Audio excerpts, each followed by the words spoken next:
May 2022 Las Vegas housing stats and when it is a good time to buy. Hello everyone, this is Robert Ritua, real estate agent with Better Life Realty. I'm also a real estate investing specialist. Today I'm going to go over with you May 2022 Las Vegas housing stats and when it is a good time to buy. For the housing snapshot, single family units, 2,907 units sold, median price 482,000. Now there were 4,033 new listings. Median price for that was 500,000. For condo townhouse units, 851 units sold with a median price of 285,000 and 1,110 new listings and median price was 285,000. For single family market trends, time on market 30 days or less, 88.6% of closings. For condo townhouse market trends, time on market 30 days or less, 93.1% of closings. And now I'm going to go over with you when is a good time to buy. I've been asked all the time, when is a good time to buy? Well, to help you answer that question, I'm going to go over with you 3 fundamentals. That way you know when is a good time to buy. Before I move forward with the discussion, when is a good time to buy, I just want to make a disclaimer out there that the contents in this video, as well as the post that goes along with this video, is meant for educational purposes only. It should not be construed as financial or legal advice. So you should seek your financial or legal professional regarding your financial and legal matters. First fundamental, what type of buyer are you? You have to figure out what is your objective in acquiring real estate. Are you looking for a property to live in? Are you an investor looking to wholesale or probably fix and flip a property? Or are you a real estate investor looking to buy and rent a property? Now, even if you're looking to buy and rent a property, are you looking to rent short-term or long-term? Or how about taking this into consideration? Are you looking to convert a property, perhaps converting commercial real estate space into a residential apartment units? This will relate to fundamental number 2 because fundamental number 2 will relate to numbers. So you can't move forward with the numbers unless you know your objective in acquiring real estate. Fundamental number 2, do you have an acquisition model? You got to learn to recognize and turn opportunities into deals based on your acquisition model.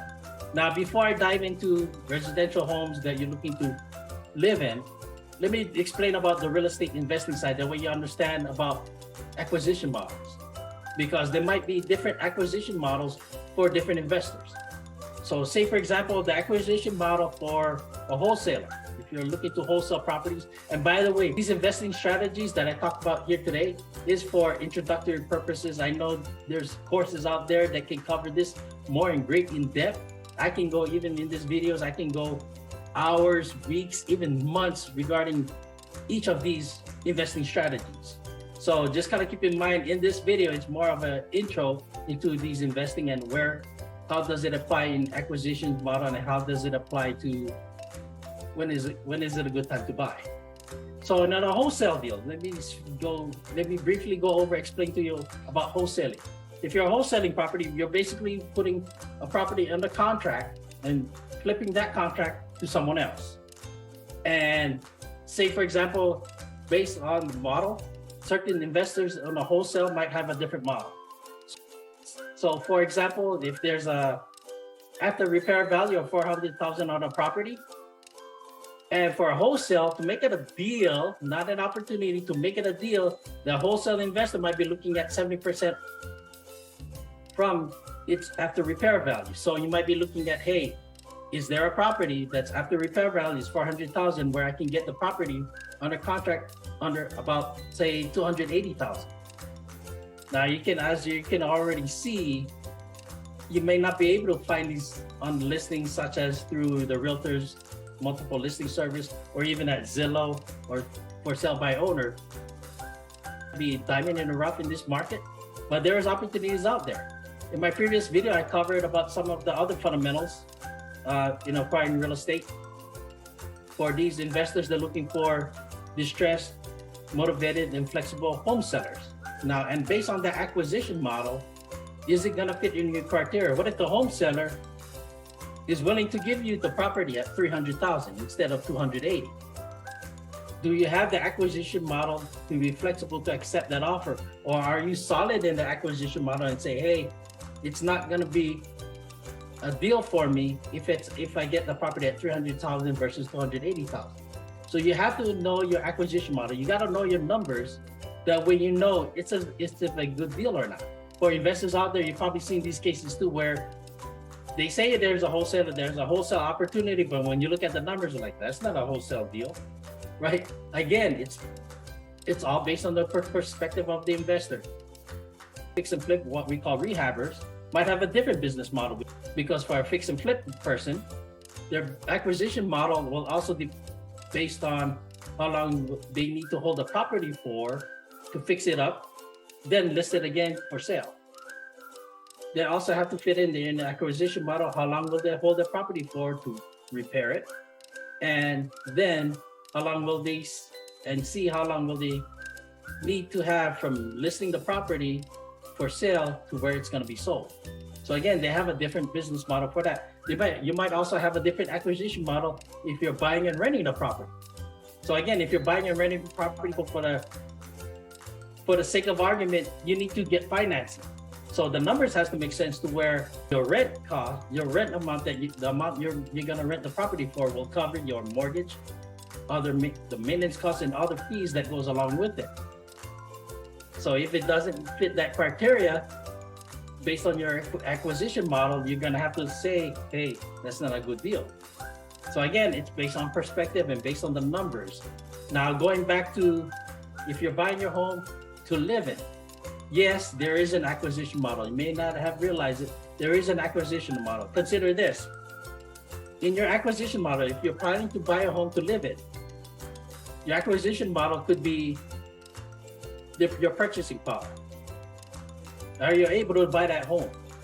Are you able to get financing? Are you able to get financing on that home? What type of financing are you going to be qualified for?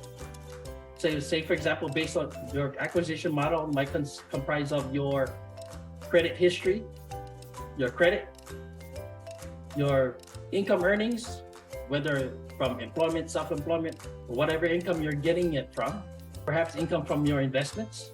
Finance, in terms of financing, will also determine your acquisition model. Your budget, how much can you afford based on your debt to income ratio? How much can you afford? So if the numbers fit, you have to ask yourself, is it a good deal? Now, this is where I'm gonna also discuss with you price trends throughout the years. This is where I'm gonna be talking about stock market, real estate market, and the economy as a whole. And I think it's a mistake where people try to compare prices from year to year or from a certain time period. Here's why. Here's why I believe it's a mistake to do that.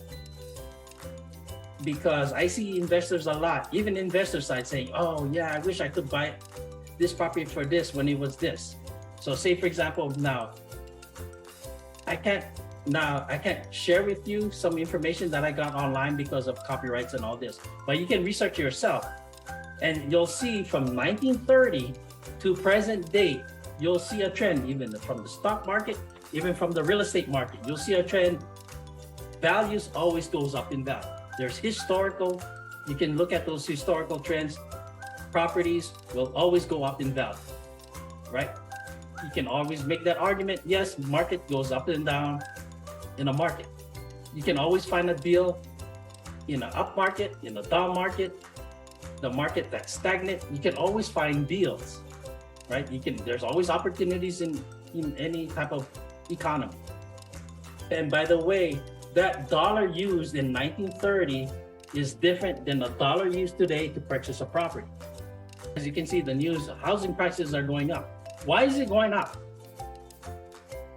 If the price today, would you buy the price today if the supply and demand and inventory was different? Everyone get what I'm getting at here? So say, for example, you should not compare that price of that same type of property or same type of home if you bought it in 2010 or now. Totally different. Or if you bought it in 1930 to now, totally different. I think it's a mistake to compare prices that way and say, even with the stock market, oh, I wish I bought it when it was down at this price. I wish I bought it down when it was, during the bubble of 2008. The price is influenced by supply and demand. Here's a question. Do you think the same property today would be appraised the same as it did in 2010 or 2008 or in 1930? So I believe it's a mistake to compare that type of price based on the time periods. That's why when your property is being appraised, it's based on that certain period of time. Okay, just again, please let me repeat that. It's based on that certain period of time and that certain period of time is affected by supply and demand, is affected by your local communities, your local market. So it's a mistake to compare prices based on time frame. Also, when you're looking for a home to live in, consider this in your acquisition model. What type of home? Would it be a single family home? Residential? Are you looking for a high rise or an apartment? Right? That's also part of your acquisition model. So this is fundamental number 2. You gotta know, you gotta have to have an acquisition model, the type of property you're buying, and does it fit in with your numbers? Does it fit in with your budget? And third fundamental, to help you answer that question, is it a good deal? How are you positioned? Are you prepared for the opportunity? Say, for example, again, if you're looking to finance to purchase that home to live in, do you qualify for that loan? You may not be qualified for a loan, but here's the question. Is it still a good deal? Right? If you don't qualify for a loan, it doesn't fit in your budget, it may not be a good deal for you, it may be a good deal for someone else. Did I make that point clear? So if you're not prepared for the opportunity, here's a couple of things, especially if you're looking to a property to live in. At Better Life Realty, we also partner with Home Partners of America. So perhaps you're not ready to buy right now, but there may be deals out there with working with us, with Home Partners of America, where if you look for a property for sale and you're looking to rent, but you're looking for properties for sale, it'll increase your search wider, because as you know, in this real estate market, even in the rental market, it's difficult to find great places and a rent. So now you can expand your search from this, instead of just also looking for homes for rent, you can also look for homes for sale. That way, if it meets your criteria and meets the criteria of Home Partners of America, Home Partners of America will purchase the property and rent it out to you with a lease option. So that lease agreement will include a lease option where they call it the right to purchase program, where no obligation to buy, but the option is out there for you if you want to buy later. So this is where you can position yourself, especially if you like the home, but you're not ready to buy, you can rent it out, right? If it fits the criteria, Home Partners of America will buy it, rent it out to you. And if it takes you a couple months, several months, a couple years to build your credit or to prepare for that opportunity to where now you'll be able to buy that home. So again, how are you positioned? Even if you're a real estate investor and you're looking for, well, is it a good time to buy? Are you positioning yourself?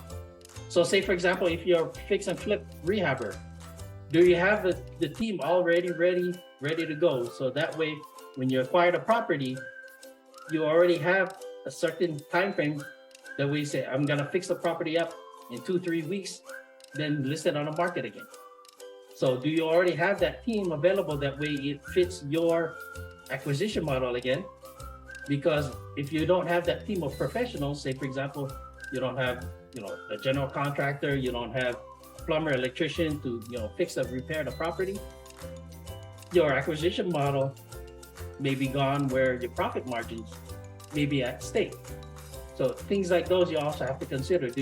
Are you already have those resources available, that way you can pounce on the opportunity? So again, fundamental number 3 is critical, because if you don't have this, it's not going to be a deal. I'm going to have to be open with you that if you don't have the resources available to turn the opportunity to deal, it's not going to be a good deal for you. Now, here's where I'm going to make the argument. It's always going to be a good time to buy, especially even if you're buying to live in. Here's why. Think about it. you're actually renting from these investors. But for the most part, you're going to be dealing with landlords, and those landlords are investors, right? They're in the business, they're in the real estate rental business, right? So think about it. So if they're in the rental real estate business, they have to cover their costs, like their mortgage payments or their financing, maintenance costs, and all these to cover, because if they can't cover it from the rent, they can't be in business. They can't rent out that property. So think about it this way. When you're renting, you're still going to be paying more than the mortgage if you had to own. So I'm going to make that argument, say it's always going to be a good time to buy. Say, for example, again, for argument's sake, would you buy a property to pay a mortgage at $1,800? For argument's sake, say, for example, the property mortgage, interests and taxes and all those included, say, for example, you're paying $1,800 a month. That same property may be rented out for, in today's dollars, in today's market, with the rent being the way it is, in the local rent market right now, that same property would rent it out for $2,500. So which would you rather prefer? Would you prefer to buy that property and get a mortgage at $1,800, or rent that property at $2,500? So I'm gonna make my case again.